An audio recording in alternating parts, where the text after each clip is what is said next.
What is slowly dying off or disappearing? I've tried to foster that sense in my own neighborhood. We do decently, but I think what I've noticed that kills the sense of community is, 1. People not willing to actually leave their house, and 2. People moving too often. In the 5 years I've been in my neighborhood, it's almost all completely new people. There are 2 families on my street that are still here from the beginning. Most people seem to move within 3 years. Compare that to when I was growing up in the 90s and 2000s. Everyone in my parents' neighborhood had been there for decades and everyone knew everyone. It's hard to keep up and build relationships when people just up and leave. My neighborhood growing up was semi-rural though, whereas now I'm in an Atlanta suburb. Don't know if that's making a difference, but it definitely seems like as soon as you become closer friends with the neighbors they leave. There are people in my parents' neighborhood that have lived there since the houses were built in the late 60s. I really miss it, so I try to help it happen. I think it's super important to know and be friendly with your neighbors so when the time comes you all have each other's backs. I grew up in hurricane areas. I can only hope this changes frown. I'd kill for $650 rent. I pay $1,225 for one room in a 3-bedroom house with 2 roommates, and that's considered a deal. I used to pay $2,300 for a single-bedroom apartment and decided to get roommates. Also, I'm 29 and in an amazing career in a city of 1 million people, so not a small town but not one of the biggest cities. I can afford to live, but I can't afford to live by myself and save anything at all for the future. I'll probably have roommates till I'm early 30s, and I've done all the right things by getting all of my education funded and getting the masters in electrical engineering. People act like I'm some loaded guy because of my career, but my budget says otherwise. I'm renting a room out in my town for $650 per month. I have 3 roommates. Let me restate that. I pay for 1 bedroom with shared amenities among 3 other roommates, all for $650 per month. I am not exaggerating when I say that is literally the cheapest I've been able to find in my town. The only alternative is sleeping in my car. Oh, and, yes, I work a full-time job with benefits, and can still hardly afford where I'm at. 1 missed paycheck and I'm on the street. I'll also add that I don't live anywhere near as populous as New York, LA, or Atlanta. Fuck this shit. For real, when I started college half a decade ago I thought by 26 I'd be ready to put a down payment on a house. 26 now and don't have the $100K plus in a bank account needed to put down on a house that's within driving distance to my job. Edit. So yeah, minimum down payment to not pay PMI is 20%. A townhouse within driving distance to my work go for anywhere between $700K to $1.4 million, and I'm already an hour drive from my work. If I pay PMI I can definitely put closer to 40–50K down on a house. Just to clarify, I remember seeing bumblebees everywhere when I was in elementary school, early 2000s. I grew up in the Midwest suburbia, and I have fond memories of grabbing my butterfly net after school and pretending like I was the butterfly equivalent of Steve Irwin. Yes, indeed, I fancied myself quite the garden naturalist and explorer. Neighbors would see me in my butterfly squad prancing through the neighborhood, bold little adventurers decked out in makeshift safari gear, crouching, rolling, and patrolling through the backyards, trying to scout out the very best butterfly garden hotspots. When we found a good garden, we would document it in our butterfly safari map. Then we'd revisit the butterfly oases as the season progressed to see how different flowers' blooms impacted the bug turnout. We would catch all variety of bugs, put them in our bug zoo, and charge parents to see our haul. Of course I would always release them, even if some of our zookeeper fancied themselves as quite the taxidermists. We'd always be disappointed, 70% of the time, bro. but it felt like always, when we'd show up to our butterfly hotspots and see nothing but buzzing, droning, mindless bumblebees. They would come in such numbers, I thought they were pushing all the butterflies away. It was such a letdown when I wanted those beautiful butterflies. I am sad to say I would have welcomed their extinction at this point in my life. Not anymore. Today, I understand their importance. Sadly, I cannot remember the last time I heard the buzz of a bumblebee float by, and I will be sure to take a mental snapshot next time I see one. For all I know, it could be the last bumbler I ever see.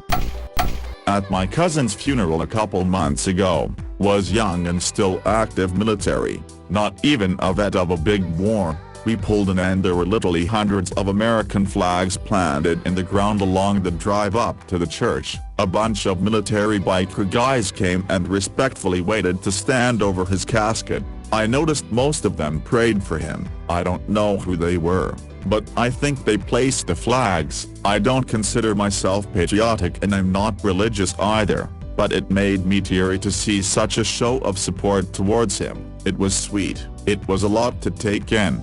I cried as soon as I stepped in the building. I was worried I wouldn't be able to cry and would look callous. Anyway, sorry for ranting. Guess I'm still processing his death. When my great-grandfather passed in 2014 at 94, we were holding his funeral on a Monday in January. My grandpa, great-grandpa's son-in-law, who fought in Vietnam, is in a military support biker club. Patriotic Guard riders tried to get a few people to give my great-grandpa one last salute, but due to the timing we didn't expect many people to show up. Amazingly, dozens of veterans and servicemen showed up to give him a final salute because he was a WW2 veteran who fought in Germany. He had a whole 21-gun salute and everything. As sad as his passing was, seeing him be honored that way was beautiful, and I'll always be happy that his service and passing was not in vain. It's sad to know so few remain. I just hope they all get the same final salute as my great-grandfather. They deserve it. Even then, there are some markets that will never crash, because there will always be a supply of rich people to invest into it. Vancouver is an example of this. That market will never crash, cause the higher it has gone, the hotter the market got. Even when it had a minor plateau in early COVID, the stagnation in prices immediately opened a floodgate of buyers. And if you saw the way those buyers were bidding, I don't think it was simply due to low interest rates. Because individual buyer can't compete with national and international property acquisition companies. It is not just some rich guy outbidding you. It's a conglomerate with bottomless capital, and you will never beat them, because if they have to pay $1 million over asking price, they can and will do it easily, because they aren't looking for somewhere to live. They're looking to control the housing market by owning most of the property in a given area. In my city, 3 rental companies own 85% of the standalone, not apartment, rental properties. They dictate the market and they are clearly involved in price setting, but because it's more of an unspoken agreement rather than a contract written in a dark back room, it's totally legal. We had issues with one of our neighbors over our wild garden islands in our yard. We plant native flowers and grasses and let them grow and bloom in those areas. We don't use weed killers on our dandelions or clover either. We have birds, snakes, skunks, foxes, rabbits, etc. We love the fact our yard is an animal habitat. The neighbor claimed the native plant islands, which have their own decorative borders, were neglected areas and were a code violation. The code enforcement officer came out, took a look, and said they were considered legal landscaping. Then he investigated the property lines and fined the neighbor who called in the complaint for building his privacy fence directly on the property line. Code says you have to leave a few feet offset, which we did when we installed our picket fence. Our neighbor had to tear down this fence, have it resurveyed, and reinstalled. He also had to remove his shed and relocate it. Karma's a bitch. My neighbors give me a hard time. Speaking of things slowly dying. People obsessing over their useless monoculture lawns. I've been steadily turning my yard into all native and edible plants. I compost everything, and have been actively overseeding clover, and every day I'm glad I don't live in the kind of neighborhood where any of my neighbors has bothered to even bring it up. From my perspective, they're the weird ones for spending countless hours and dollars trying to preserve a pointless and decaying piece of culture. My neighbors give me a hard time because in early spring and late fall I relax on mowing my lawn consistently so that I get some extreme wildflower growth. I had to explain to one of them that I really like bees and other pollinators and like to leave the wildflowers for longer to help bolster their major breeding cycles. I know it ain't much, but it's something. They always look at me like I just told them I am an alien from the planet Narlax 5 or some shit. TBH, the American lawn is a goddamn aberration that needs to go away. I am still trying to convince my fiancé to replace our lawn with clover or some shit to help insect pops. Edit. Oh, if my poor inbox. Diane, why do you guys drink ice cold beer on a freezing cold day? Norm, Cliffy. I believe this one's yours, Cliff. Will you see, Diane, much like the English Raj would drink piping hot tea in the middle of the sweltering Indian summers, the hot liquid would equalize the internal and external temperatures, making the individual more comfortable. Diane, okay, then why do you drink cold beer on a hot day? Cliff, what else are you going to do with it? Well, you see, Norm, it's like this. A herd of buffalo can only move as fast as the slowest buffalo, and when the herd is hunted, it is the slowest and weakest ones at the back that are killed first. This natural selection is good for the herd as a whole, because the general speed and health of the whole group keeps improving by the regular killing of the weakest members. In much the same way, the human brain can only operate as fast as the slowest brain cells. Excessive intake of alcohol, as we know, kills brain cells, but naturally it attacks the slowest and weakest brain cells first. In this way, regular consumption of beer eliminates the weaker brain cells, making the brain a faster and more efficient machine. That's why you always feel smarter after a few beers. They just opened one by me after the bowling alley finally went under. I'd cry, but I feel it will last a few months as a novelty thing, then also go under. Kids today seem to get bored of the same activity after a few times. Meanwhile, we used to hit the roller rinks weekly as kids. It was a different time where you had to physically get together in person to interact with friends, so we looked for things to do. In St. Louis also. And 43. So, you know, old daughter, ish, whatever. There are still lightning bugs, I still call them that also, in the area, but the amount is far less. I used to run around as a kid in what seemed like a cloud of them 8 times, and now, you get a handful here and there. Maybe I'm romanticizing my childhood, though, that's always a possibility.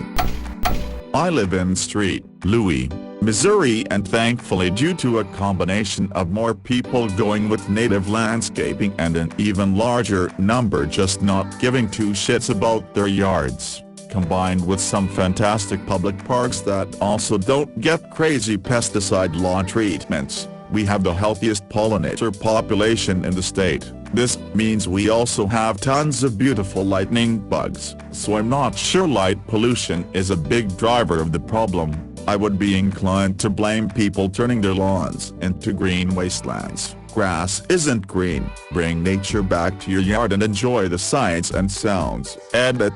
Wow, this really blew up. Thanks everyone. I should add that this is heavily dependent on where in STL you are. Ironically, the more desirable places are going to have significantly fewer because of the way people treat their lawns. I am referring specifically to St. Louis City's residential areas and parks. If you live in the county, they'll be a lot more scarce. Again, stop killing everything at the expense of grass. This happened to me and my family, born in '82 here. It's like once my grandparents died, one in 2006 and one in 2010, everyone just split apart and now no one sees each other anymore. It's sad and it fucking sucks. I get that we're all busy, but now no one will make time to come to anything. My grandparents were the glue that held everything together, and that's been hard to accept. Keeping up online is great, but I also don't think you can really replace face-to-face time in some ways. Edit. I think some of you had this right. Make your own history, and make time for people in reality. Make time for the experiences with your family, because it's gone in an instant, before you know it. My mom died quite unexpectedly, and some of the older networkers in the family died, mostly in their 80s and 90s, but the result has been the connections have faded. They were always on the phone to each other and information flew around. They called into people and organized stuff. Since those 3 or 4 key people died, things have drifted. One of my cousins and I decided we are going to make a deliberate effort to stop the drifter and keep the connections alive. I was looking for this comment. I work with 2 giraffes, a Maasai giraffe and a reticulated giraffe. Both subspecies are endangered. I love them so much, and it's so sad seeing what's happening. They have unique personalities and are generally fun animals to be with. They never fail to make me laugh and or smile when I'm working with them. I really hope I don't end up in a world without them, or where they're extinct in the wild. In 2008 I went snorkeling off the Florida Keys and was so impressed by all of the beautiful colors. It's seriously one of the greatest memories of mine. It was like an underwater all-natural circus and everything was so vibrant and wonderful. I went back with my girlfriend about 3 years ago, so excited and really hyping it up. I was crushed. In the same spot and the same time of year nearly everything was bone white with just a few brown, dark purple and green live corals still hanging in there. I can't begin to say how disappointed I was and still am.